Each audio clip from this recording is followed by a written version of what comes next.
Hello, and thank you for tuning in to the Flatirons Syndicate Motorsports Podcast. This show is brought to you by Flatirons Tuning, your source for any aftermarket or OEM Subaru parts. Be sure to check out our store at flatironstuning.com and stay tuned with Flatirons Tuning.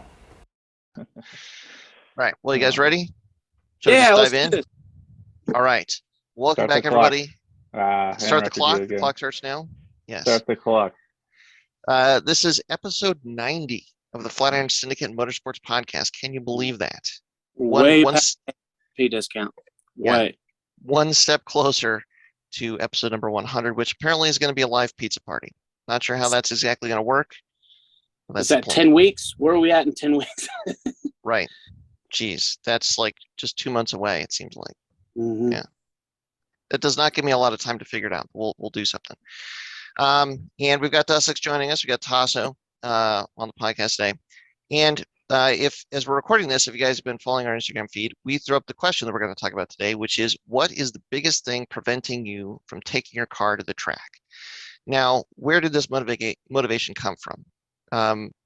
Actually, just a couple days ago, Dussex was in the shop and we were talking about how, like, there's just been, because Dussex is so involved in a lot of the track days where, like in Time Attack, where people are coming out to the track, kind of sees the fluctuations of, a lot of people are coming out, not a lot of people are coming out.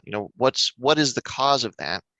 And what we realized is that for most of us, we're participating. I guess I would fall not into that, but you guys are definitely getting out there and getting it done.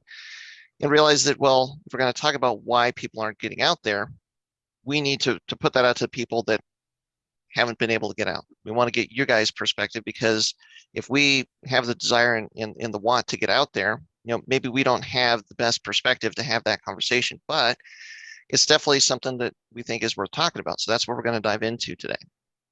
So we got a ton of responses, and there's a common thread between a lot of them, and then there's some very specific ones that I think we're going to dive into. But the common one, by and large, is finances and cost.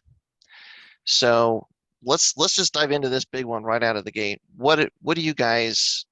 What was your first thought about that? Go ahead, Tasso. You want to dive in there. Do it. Yeah. So the first thing that I thought about when we started seeing the responses to that question is that I'm going to have to put like bitter, salty Tasso like on the back burner and try and like address this productively, proactively, not proactive, but productively anyways, because all I can think about when I see all these excuses is that they're just excuses. And I'm going to say it now so I don't say it again for the rest of the podcast, but I don't see a single thing on that list that keeps someone from participating in motorsports or track days or whatever they want. I know some things seem insurmountable. Finances are a difficult thing for everybody. You're not looking at anybody on the screen right now that makes a lot of money. None of us race cars anyways for a living. Right. Both of you guys are employed by the industry in some fashion or another, but not, professional drivers so much as professional industry members kind of thing. So you're not looking at anyone here that's just racing on a trust fund. You're looking at a lot of folks that work a lot of long hours in order to make these things happen. So whether it's finances or, we'll talk about reliability and some of those things, I don't see a single thing on this list that should keep you from going out to the track other than your own issues. So just get yourself out of the way and go to the track, figure the rest of it out later. And that's the one time I'm going to say that, because I'm going to try and put that part on the back burner so that we can actually have like a real conversation about some of the stuff that's not just Tasso being a codger. So, well, and here's where I think that it's where it's totally valid, but what it comes down to is perspective. I mean, can you take your car to the track? Absolutely, because people are out there doing it. But when you start thinking about taking your car to the track, there's for somebody that's not done it before, especially the understanding of what that's like, the understanding of what's involved in going to the track the first time. There's a lot of unknowns there, and that's where it's really easy to put up a lot of barriers that can prevent you from going. And then sometimes things come up where all of a sudden just now is not feasible for whatever reason. But a lot of it is just kind of perspective, and just as people, I mean, it's so easy to kind of let yourself kind of really fall into, let's call it a funk about, what may or may not happen, and then that can prevent you from taking the car out as well. Yeah, it happens to everybody though. Yeah. I mean, it happens to everybody on this podcast right now, where you've been sitting there with a thing like a simple project that cascaded into a big project, and now you're just ruined physically and financially and time-wise, and you're laying there on the ground like, man, fuck cars. Like, right. Oh man, fuck all this shit. I'm so out of here. And there's the explicit rating right into it. Yep. In the first 30 minutes, couldn't even say first like 10 minutes. You don't even have to pay to hear the F-bombs. Yep. But you gotta dig through that part, like it's man, and I'm not kidding you, multiple times a year, like getting my shit ready to go racing, like multiple times already this year. I've thought about quitting car racing because, man, like it's just not working. It's like I can't afford it. I don't have the time to work on it. This is all bullshit, right? So, but you know what? Just keep marching forward, and sooner or later, either it falls together or it doesn't, and it's gonna happen where you're gonna have setbacks. But still, I mean, you said it. You put those walls up, so what the universe doesn't, right? There's challenges they're gonna be there that you're gonna face, but everyone's got challenges. Everyone's got budget constraints. Everyone's got legality issues that they have to face. Everyone's faced breakages. Everyone's been down for a year because their shit's broken, right? Like it's part of the game. So well, so Dussex, what do you think? Where do you fall in on this? I think from the I get the financial side and stuff, and one of the things I want to mention is that I think it's fair to say that a lot of people are probably dividing their energy and their time in a whole bunch of different ways. And this is like one of the things that I think you and I talked about, John. And so it's really easy for me in some ways to think from a time and a financial perspective, this is pretty much the only thing I do. Like I don't go bowling. I don't buy hiking boots and go hiking. I used to go hiking. I used to go camping. I used to go and do all that stuff. But I have really dedicated a lot of my time, effort, and energy to do it at the level that I'm at. Now, that doesn't mean that like everybody, I mean, cool, everyone wants to be fun and do track day stuff like every weekend and shit. And I totally get that. That'd be super sick. That's the dream, right? Even I'm working towards that. But I understand that like even if it's like a once a month or once of every couple months thing, sometimes I think that's doable from the energy and the financial perspective, as long as you kind of make it, put it into that priority loop that you might already have. People have families. People spend time with their wives and their kids and their husbands, and they go and do family stuff, and they go and do Easter and holidays. And it just seems like in the scheme of things, it's just like American culture always has something going on all the time on top of all the other stuff. So I get for a lot of people, probably without thinking about it, they probably dedicate and put a lot of time into that other stuff, which is totally cool. I'm not saying you don't do that. But I think from a financial and a time perspective, you might be able to look at some of that stuff and say, hey, I'm going to break this little piece off for me going to the track. And I think that's a big thing that I think a lot of people probably underestimate. I let the track world pull me into it where I'm doing it all the time. And I realize like when we go out, I go out with my girlfriend, I don't really go out and spend money. And I feel kind of like a dirtbag about it and stuff like that too, and that's not a healthy balance in that regard. I'm not saying anybody should do what I'm doing, but it is easy as well for those other things to pull you in 100% or 80% and take a lot of your time up too. Like who doesn't want to go see their kid's baseball game, and who doesn't want to go and do this, and who doesn't want to go and do that? So sometimes it just takes a little extra planning and that recognition that like, I probably could like squeeze in like a Thursday night track night in America if I just leave work a little bit early, so I think that's a thing for sure. And I think that all right, so I'm going to say for one, like when you come at going to the track, I think we would all agree that it should be something that you have fun doing. And it's something that you should enjoy. Like it should be like the ideal is like if you're going to the track, like let's say you decide, all right, I'm going to do 10 track days this season. And then all of a sudden by like track day number 7 or 8, you're like, this is like a job. And not only is it like a job, but it's a job that I hate because there's just so much involved in getting to the track and you're not enjoying it and you're not having fun. Then that's where I think something like that would be a call to take a step back and reevaluate. Look at, well, where where did the breakdown happen? Why, like, is it because I set this goal and then all of a sudden, like, I ran into some problems that I didn't anticipate, and that's what's causing this to just all of a sudden, like, it feels like something that it took something that I really enjoyed doing and then it's turned into something that I don't enjoy doing, or what did it take more time, a larger time commitment than what you originally planned, and that's what's causing it to not be any fun anymore. And to a large extent, if there's nothing riding on it, if it's becoming more frustrating and more of a pain point to go to the track, then that's where it's a huge call to take a step back and reevaluate your priorities and why you're doing it. And the more priorities that you have and the more thinly you're spread from a financial or a time standpoint, then that's where I think you have to, if you come at it knowing what those constraints are and find a way to kind of thread the needle and still find time to do this activity, that's where you're going to have a better time doing it long term. And sometimes that might mean taking a bit of a break. I'm an example here of all the things you just said. I mean, I've got 2 little kids, and they require a lot of time. And so, like for me, just the time to be playing with the car out in the garage and all that is just kind of evaporated for me. It's basically I'm at work or I'm at home being a dad, and the time to just lay on the floor and fight with the car has just kind of gone away. I mean, I can see where it's it's going to come back as the kids get older and they don't need as much, time. But like time is my biggest issue. But I would argue though, even there, you could change some of your parameters. I'm not saying not hang out with the kids, but reduce the time that your track time needs when you're not there, right? Like, I mean, let's face it, a Subaru is not a simple seat time car, right? Right. They can be, I don't want to say that like full stop, they're not, because there are some simple, Subarus out there.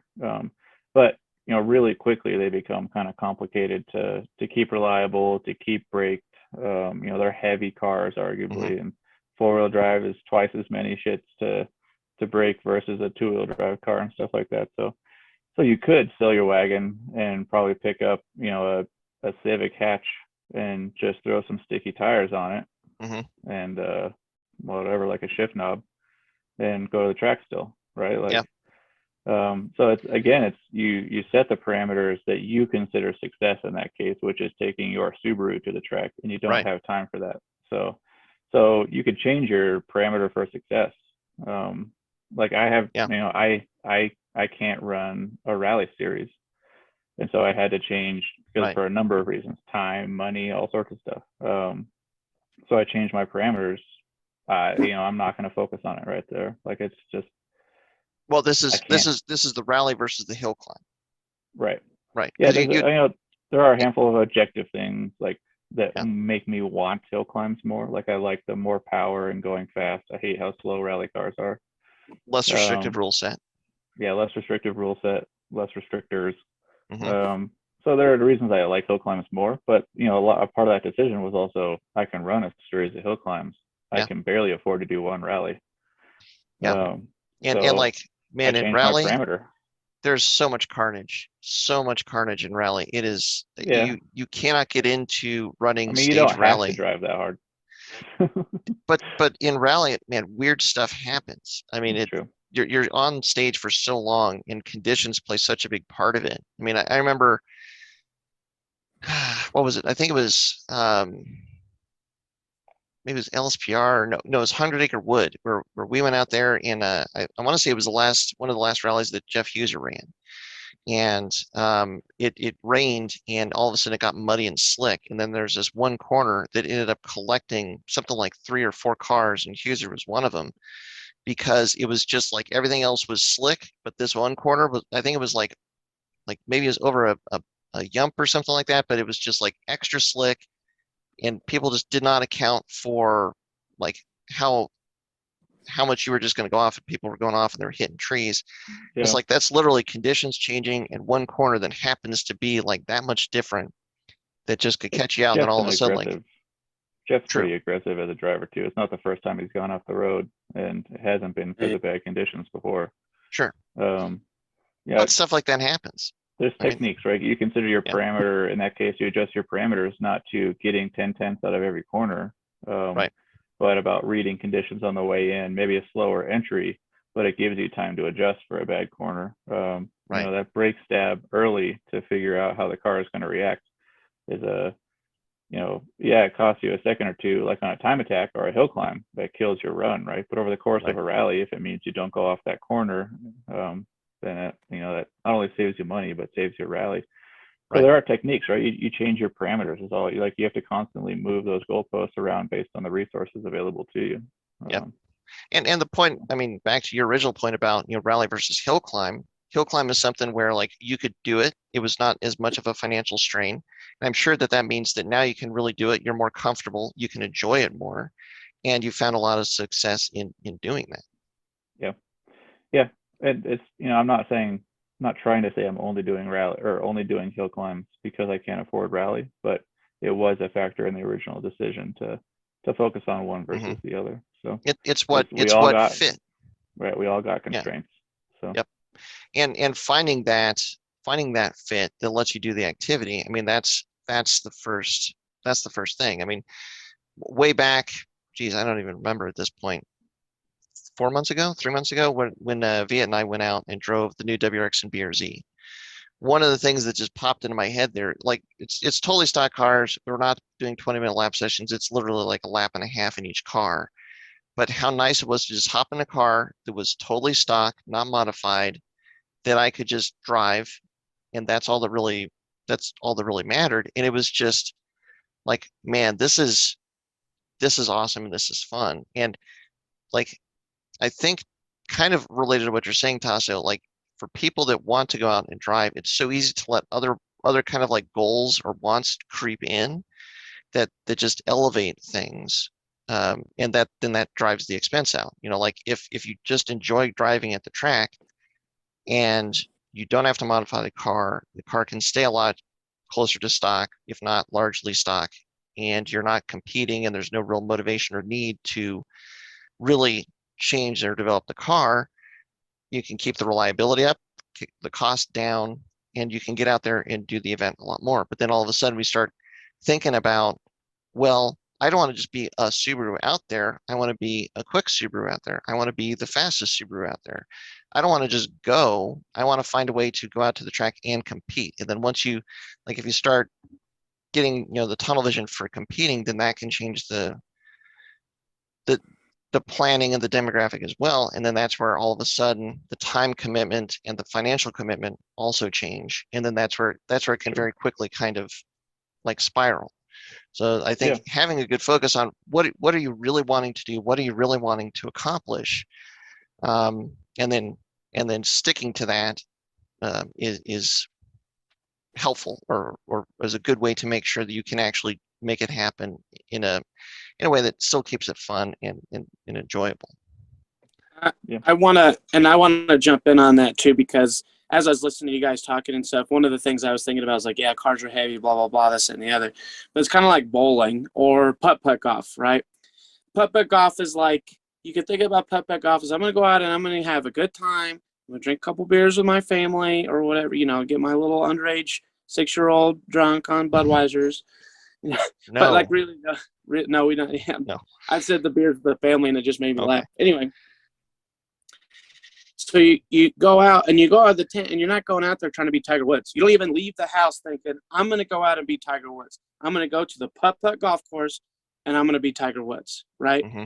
I think some people get in their mindset that they think, okay, in order for me to go to the track, if I have to go, I have to have all the best shit. I have to have brakes and brake pads and fluids and an oil cooler. And I get like the desire to have that. But sometimes sometimes we just need to lower our expectations, need to match our commitment. Mm-hmm. Does that make sense? Totally. And so like in the sense where you're talking about where you're driving like a stock car, in the stock car, you realize you can actually have quite a bit of fun driving that stock car.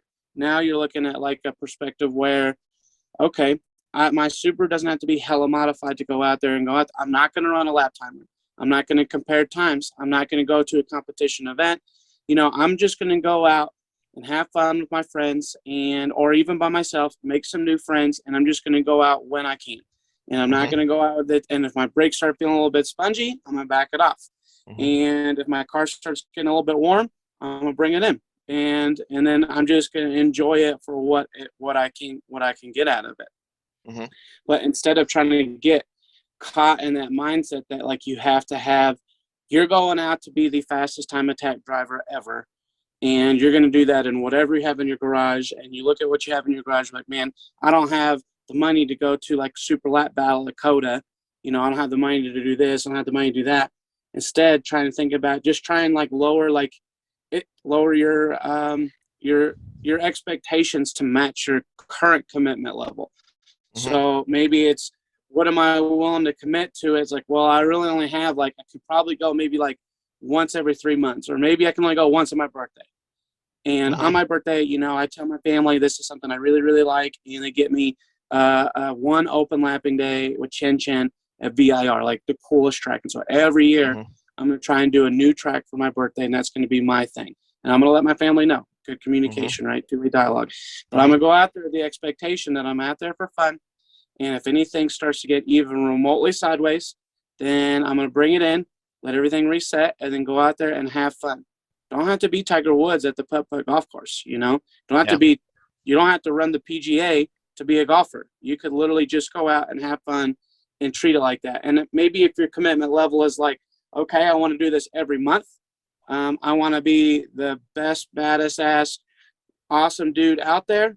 Then yeah, maybe that's going to change it out there, but everybody can't be, there's only one person who can win first place, you know, and everybody else is striving for that. Sure. But you don't have to start off that way, you know? So look at your commitment level. In fact, I'm just going to say, you're not going to start out that way. Like no.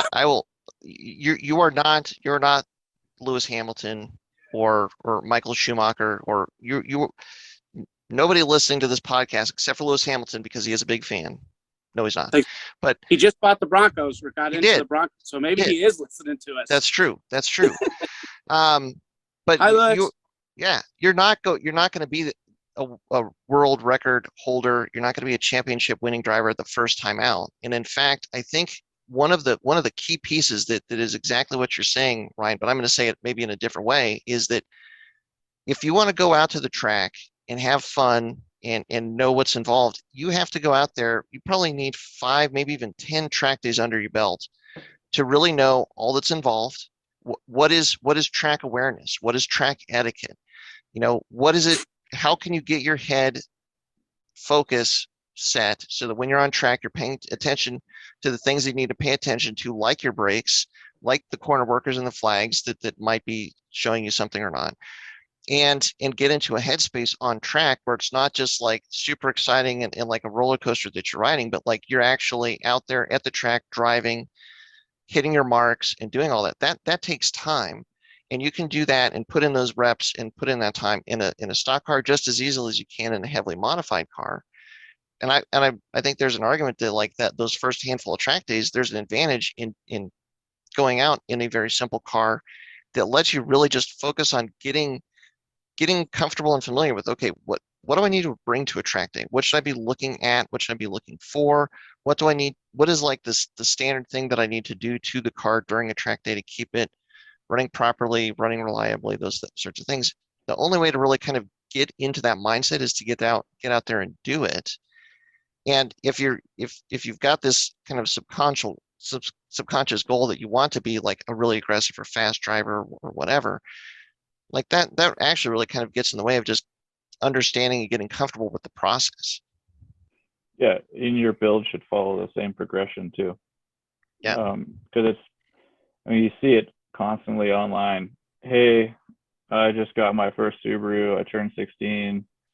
I want to do grid life, in 5 years. What brake should I get? What, yeah. Dude? Like, go do some hill starts or practice not tailgating for a while and then get to the track and then drive around the track for a while. And then once you're on the track for a while, then figure out, whether or not you even want to do it. and then figure out where the weak spots are too. Like it's, the number of people that start out with, what parts do I need to go to the track? It's like starting out with, you've never been to the track before. Like say you're going to go to High Plains for the first time and you look at some videos online and you're like, Ryan, what's the secret to Danny's lesson at High Plains? And you're like, well, that like that seam in the asphalt? And like, no, I've never seen that in the videos before. And someone goes, well, then go out and drive the corner a couple times first, right? Like, like go drive the corner and then come in and figure out how to make your driving better afterwards. Go take your car to the track and then figure out how to make it better, because you're going to figure out like what those baselines are. And so like not only your driving, but also the build itself kind of has to follow that same progression, I think, right? Yeah. Like it's but that's where people's like, oh, I don't have the money to build a track car. Like, what do you mean you have the money to build a track car? Any car is a track car, you take it on track. It may not be a hot track car at that point, but you're not a hot driver. So so go build the two up at the same time, right? Yep. Once you figure out how late you can brake, then you'll start putting heat in brakes. Yeah. Then you'll start needing brake pads and fluid. Yeah. And then once you figure out, oh, I could do better if my brakes are more consistent, then it's time to start upgrading equipment and not just, consumables. Even something as simple as rotating the tires and paying attention to the tires and the wear and stuff and tire pressures. Like you've got it, like, I've seen people go out to High Plains and they don't check the tire pressure, change the tire pressure, or rotate the tires the whole day. And then at the end of the day, like, why is my left front tire just completely shredded? Well, did you do X, Y? No. Well, which is fine to go do if you don't have high expectations, right? Go take your shit out there, take a couple laps, then go back and get some McDonald's on the way home. Fine, right. Whatever. And way better to learn on a set of like inexpensive all-season tires or like maybe a little bit more expensive summer tires versus racing slicks. Like those are the kind of things and lessons and experience they need in your toolbox so that you can go out there and like once you get used to that, like, okay, I've got to check tire pressures, set tire pressures after the first hot session, like get a sense of like, this is what my tires need to be when I get to track, and set those tire pressures, set the cold tire pressures before you even go out on the track the first time, because you've got enough experience to kind of know, okay, this is where I need to start. Just all those sorts of things are things that you can learn, and it's way better to learn those kind of like that process on a car that is like inexpensive to run, doesn't have a high consumables cost, and once you have that good basis and experience of going to the track, then that's where now as you start modifying the car and going a bit faster, you've got the tools to keep those consumables costs much lower, which makes it a lot more financially viable long term. Yeah, I think even to relate it to like the terms that people probably have, you don't have to be married to the idea of going on track to go to a track day. Yeah. A lot of people you can look at it and relate it to like a relationship or relationships that you've had in your life. And sometimes you go out on the first date. Your first track day is kind of like your first date. You don't have to, sure, you want to look nice and feel nice, but you don't have to go out there and nail it out of the park and it be the first badass. Most people's first dates, some of them are really good and magical, and maybe that'll be your first track day or your first handful of track days. But sometimes you go on the first date and you realize like, maybe this isn't for me. But most people don't go into their first date with the engagement ring, with the wedding planner, with the like their dress or the suit picked out, like everything, like with their parents right behind them to introduce them, expecting to meet their parents on the first date. I think if people treated track days more kind of like, or on track experience with the idea like, hey, I don't have to be married to this. Like if I go out there and realize that it's not for me, maybe I'll try something different. Maybe like trying different tracks is like going on different dates with different people or whatever, or maybe trying different disciplines. So, I mean, we're talking about track days, but maybe you find that like track days just aren't for you right now. And, it's kind of like in another time, maybe we would have worked out kind of silly thing. Maybe try autocross, or maybe try rallycross, or maybe you try something different, and so you don't have to be married to the idea that you're going to go out on your first track day and try and win, and that you're getting married, you're tying the knot, you got to have all this money spent to get there. Think of it more as like, okay, this is the first date. I'm going to put on my best shirt that I have, and put on my nicest shoes and make sure that they're clean. Mhm. And I'm going to go out and then say hi to her or him. And Mm-hmm. in this adventure, you're going out to your first track date. You don't have to be married to it. It's just a date, you know? And Yeah, that's I the think best way to that approach it, because you got to check it out. You got to find out what you really like doing. Where do you enjoy, what do you enjoy doing the most?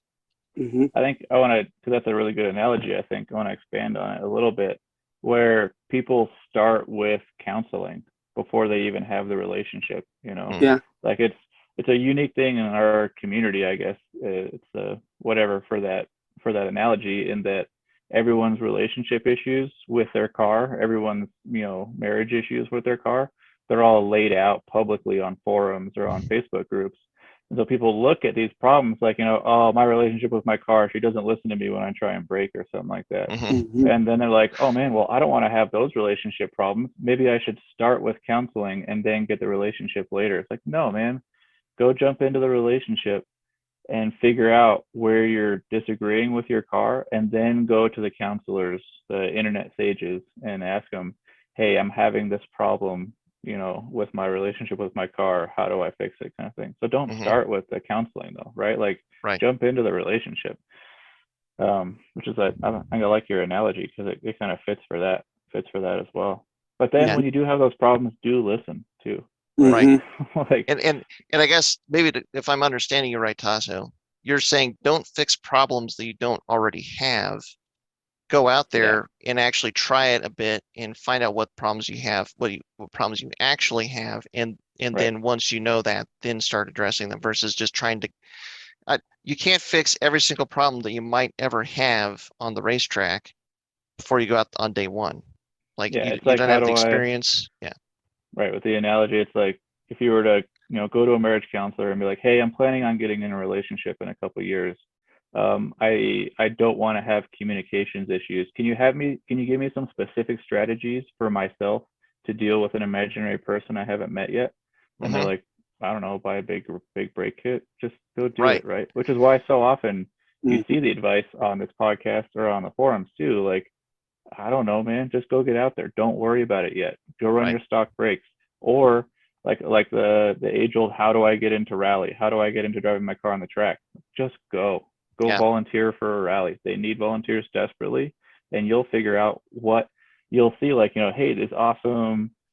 We get it all the time from people that come from like the drift community where they have dual calipers on the back. Like no Hmm. rally cars running dual calipers. And so they're like, No. what dual caliper setups do you guys have for your Subarus? I'm like, what the fuck are you talking about? Yeah. None. Um, None is the dual caliper yeah, setups that are come on, running. man. Yeah. Like go volunteer for a rally first, and then you look at the cars, be like, oh, none of these guys have dual calipers. I wonder what they're doing. And this is Yeah. just a really, really kind of specific example of a place where if you just went out and got in the community, you would figure out, one, it's not as complicated as you think. Two, everyone there wants to see you succeed too.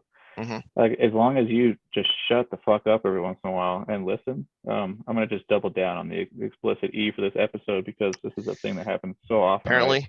Yep. Like right now there's a conversation on the internet that I accidentally involve myself in, and I try not to get involved in internet conversations, but just like, and this guy's not even that bad, so don't take that for this, but like just shut up and listen to people who have done it. And I am guilty of it too. I didn't listen as much as I should have coming in. I listened just enough to make it to where I am. So I get it, right? There's always the hothead comes in and kind of does things his own way, and sometimes it works out. But you gotta listen while being a hothead, because I think you got to be a hothead too to do well at stuff. Um, I just talked Hmm. around my entire point in saying that. But the point is, listen, right? There's people that want to see you do well, and there's a lot of information out there. 99.99% Yeah. chance you're not doing something new that hasn't been figured out. Yeah. There's even This. a 90% chance that people figured out not to do it the way that you're thinking for X, Y, and Z reasons. So save Right. yourself a headache and listen. Yeah. So Well, that's another and I rant. guess even more, or maybe to rephrase that, is get out there and experience and get into the community, because like if you're focusing on driving at the track and you don't realize what the community is like, there's a whole nother reason to get involved with it, that community, at least as long as there's a good community in your area that you don't even know about. Like I think there's a lot of people that go out and participate in some of these track days and events or series. Like I remember talking to Tony from Turn Concepts, and that was one of the things is like the grid life community, the environment, the way that the events are run, and the community of people that are there. For him, that was the big pull. Like that's why grid life is what I enjoy, and that's what I'm going to do. And if you have that level of enjoyment, I mean, that's something that's like you can go out there, break on your first track outing or outing on the track on the weekend. You can still have a good time because you're there with your friends. You can help somebody out in the pits. You can find so many other enjoyable and positive reasons to be there. That driving at the track is just another part of it. And if you don't get out there and experience it, then you're missing that. Yeah, I've gone to a track day without a car before, just to hang out with everybody and take ride-alongs. So yeah, that is fun, especially if you're at a track or at a place to get ride-alongs with people. That's always a good time too. And a lot of people, I'm a little bit of a showman, so if I'm able to take people for a ride, I try to because I like to be, peacock a little bit. But I mean, you'd be surprised how is he broken even up for it's you so too? fun. I mean, hell, you might throw up, and it'd be for fun.